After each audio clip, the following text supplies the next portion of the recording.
ഇടത് സിൻഡിക്കേറ്റ് അംഗങ്ങൾ നിസ്സഹകരണം തുടരുന്നതോടെ സാങ്കേതിക സർവകലാശാലയിൽ ഭരണ പ്രതിസന്ധി രൂക്ഷം. രാഷ്ട്രീയ പകപോക്കലിന്റെ ഭാഗമായി നിസ്സഹകരണ സമീപനം തുടരുന്നതോടെ ജീവനക്കാർക്ക് ശമ്പളവും വിദ്യാർത്ഥികൾക്ക് സർട്ടിഫിക്കറ്റും നൽകാൻ കഴിയാത്ത അവസ്ഥയിലാണ് സർവകലാശാല. വിദഗ്ധ സമിതിയുടെ വിദ്യാർത്ഥികളുടെ ഭാവി തുലാസിലാക്കിയുള്ള ഇടത് സിൻഡിക്കേറ്റ് അംഗങ്ങളുടെ നടപടിയിൽ പ്രതിഷേധവും ശക്തമാവുകയാണ്. വിവരങ്ങളുമായി പ്രശാന്ത് ശങ്കരമംഗലത്ത് ചേർന്നു. പ്രശാന്ത്, സാങ്കേതിക സർവകലാശാലയിൽ നിരവധി ഭരണ പ്രതിസന്ധി തുടരുകയാണ്. അതായത് ഇടത് സിൻഡിക്കേറ്റ് അംഗങ്ങൾ നിസ്സഹകരണം തുടരുന്നതാണ് വളരെ പ്രധാനപ്പെട്ട തടസ്സം. കൂടുതൽ വിവരങ്ങൾ പ്രശാന്ത്. വിനോദ, സാങ്കേതിക സർവകലാശാലയിലെ പ്രതിസന്ധി രൂക്ഷമാകുന്ന സാഹചര്യമുണ്ട്. വിദ്യാർത്ഥികളുടെ സർട്ടിഫിക്കറ്റ് പോലും ലഭിക്കാൻ കഴിയാത്തൊരു അവസ്ഥ എത്തി നിൽക്കുന്നു. അതോടൊപ്പം തന്നെ ജീവനക്കാർക്കടക്കം ശമ്പളം ലഭിച്ചിട്ട് മാസങ്ങളോളമാകുന്നു എന്നതടക്കമുള്ള കാര്യങ്ങളാണ് ഇപ്പോൾ പുറത്തു വരുന്നത്. വലിയ രീതിയിൽ ഗുരുതരമായിട്ടുള്ള പ്രതിസന്ധിയാണ് സർവകലാശാലയിൽ ഉണ്ടായിരിക്കുന്നത്. കാരണം ഇടതംഗങ്ങൾ ഒരു നിസ്സഹകരണം തുടരുന്നതാണ് അതിന് ഈ ഭരണ പ്രതിസന്ധിക്കടക്കം കാരണമാകുന്നതെന്നാണ് ഇപ്പോൾ അറിയാൻ കഴിയുന്നത്. ഈ ഇടതംഗങ്ങൾ മീറ്റിങ്ങിലടക്കം പങ്കെടുക്കാൻ കഴിയുന്നില്ല. അതുകൊണ്ട് തന്നെ കോറം തികയാൻ കഴിയാത്തൊരു സാഹചര്യമൊക്കെ ഉണ്ട്.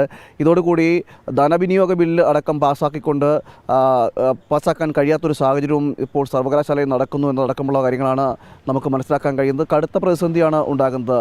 ഇതൊരു രാഷ്ട്രീയ പ്രേരിതമായിട്ടാണ്. നമുക്കറിയാം, ഈ ഗവർണർ എടുത്ത നിലപാടുകൾ അല്ലെങ്കിൽ ഗവർണർ VC നിയമിച്ചതുമായി ബന്ധപ്പെട്ട കാര്യങ്ങളെല്ലാം എടുത്തുകൊണ്ട് ആണ് ഈ സർക്കാരിന് അനുകൂലമായിട്ടൊരു സമീപനം നടപടിയാണ് ഇപ്പോൾ സ്വീകരിച്ചിരിക്കുന്നത് ഇടതംഗങ്ങൾ. അതുകൊണ്ട് തന്നെയാണ് മനഃപൂർവ്വം ഈ യോഗങ്ങളിൽ നിന്നെല്ലാം വിട്ടുനിൽക്കുക തുടങ്ങിയ നടപടികളിലേക്ക് ഇടതംഗങ്ങൾ കടന്നിരിക്കുന്നത്. ഇതോടുകൂടിയാണ് ഈ ഭരണപ്രതിസന്ധി രൂക്ഷമാകുന്നൊരു സാഹചര്യത്തേക്ക് എത്തിയത്.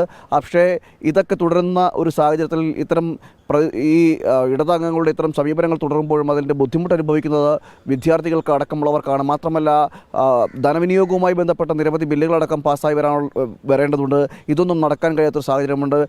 വൈസ് ചാൻസലർ ഇതുമായി ബന്ധപ്പെട്ട് കൃത്യമായി പറയുന്നുമുണ്ട്. കാരണം ഇടതംഗങ്ങളുടെ ഒരു നിലപാടും നടപടിയുമാണ് ഇപ്പോൾ ഒരു ഭരണപ്രതിസന്ധിയിലേക്ക് എത്തുന്നതിന് കാരണമായിട്ടിരിക്കുന്നത്. അതുകൊണ്ട് തന്നെയാണ് ജീവനക്കാർക്കടക്കം ശമ്പളം കൊടുക്കാൻ കഴിയാത്ത നിലയിലേക്ക് സർവകലാശാല എത്തിച്ചേരുന്നതിൻ്റെ ഒരു കാരണവും ഇതുതന്നെയാണ്. വലിയ രീതിയിൽ നമുക്കറിയാം, കേരള യൂണിവേഴ്സിറ്റിയിലൊരു അവസ്ഥ, സിൻഡിക്കേറ്റ് അംഗങ്ങൾ എപ്രകാരമാണോ പെരുമാറിയെന്നടക്കമുള്ള കാര്യങ്ങൾ, അതുമായി ബന്ധപ്പെട്ട വിവാദങ്ങൾ ഇപ്പോഴും നിലനിൽക്കുന്ന ഒരു സാഹചര്യമാണ്. സമാനമായ സാഹചര്യമാണ് മറ്റ് സർവകലാശാലകളിലും ഉണ്ടാകുന്നത്.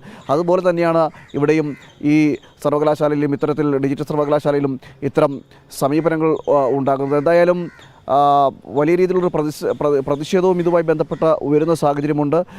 ഇത്തരത്തിൽ അംഗങ്ങളുടെ നടപടികൾ തുടർന്നു കഴിഞ്ഞാൽ അത് കൂടുതൽ പ്രതിസന്ധിയിലേക്ക് എത്തുമെന്നതടക്കമുള്ള കാര്യങ്ങളാണ് ഇപ്പോൾ ഉയർന്നു വരുന്നത്. എന്തായാലും വിദ്യാർത്ഥികളുടെ അടക്കം ഭാവി തുലാസിലാക്കിക്കൊണ്ടാണ് ഇത്തരത്തിലുള്ള ഇടത് സിൻഡിക്കേറ്റ് അംഗങ്ങളുടെ പ്രതികാര നടപടി, അത് രാഷ്ട്രീയ പകപോക്കൽ നടപടിയൊക്കെ നടക്കുന്നത്. അതുകൊണ്ട് തന്നെയാണ് വലിയ രീതിയിൽ പ്രതിഷേധവും ഉയരുന്നത്.